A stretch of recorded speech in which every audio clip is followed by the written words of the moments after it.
बहुत आनंद बरसा और जहां विधान बनता है वहां धर्म की प्रतिष्ठापना बहुत आवश्यक है, क्योंकि राजा राम जो हैं वो जगत में लोक कल्याण का और मर्यादा का मानक है। राम राज्य एक अच्छे राज्य की धारणा का विश्व में मानक है, और ये भारत के लोकतंत्र के लिए पूज्य गांधी जी ने पहली बार कहा था।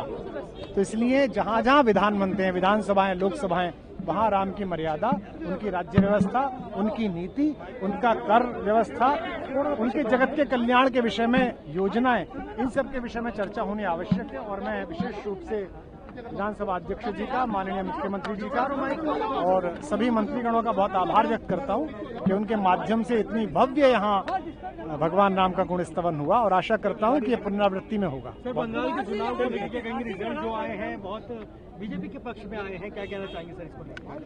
अति सर्वत्र वर्जयेत, जब अति हो जाती है तो उसकी वर्जना होती ही है। बिहार के चुनावों में जो लोग सड़क पर हैं उनके हाथों में किसी पार्टी का झंडा नहीं है, उनके हाथों में तिरंगा है या भगवा ध्वज है।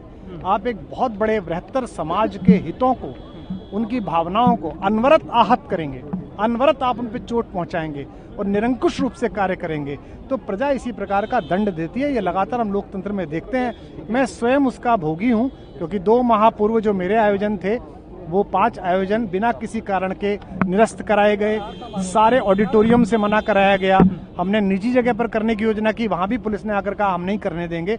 और सौभाग्य का विषय है कि अब 9 तारीख को मैं उसी ऑडिटोरियम में जहां से निरस्त किया गया था उसी ऑडिटोरियम में कार्यक्रम करने जा रहा हूं। लोकतंत्र की एक मर्यादा है, वो पालन होनी चाहिए। उनके मना करने से कुछ होता नहीं है। राज्यपाल महोदय जिस दल के पास सर्वाधिक विधायक होंगे उसके नेता को बागडोर सौंप देंगे, लेकिन मैं आशा करता हूं कि उन्हें मंथन करना चाहिए इस स्थिति पर, उन्हें पुनर्विचार करना चाहिए। वे बड़ी योद्धा हैं और बड़ी लड़ती रही हैं, पर दुर्भाग्य यह है कि वामपंथ के जिन आसुरी शक्तियों के खिलाफ उन्होंने युद्ध लड़ा था, कालांतर में वो सब असुर उनकी पार्टी में आ गए और उनकी पार्टी का धंधा करने लगे। मैं नई सरकार को भी ये सलाह दूंगा और उन्हें ये सूचित करूंगा कि वे ध्यान रखें कि जिनकी अस्थियों पर यह विजय ध्वज फहराया है उन्हीं का सम्मान हो।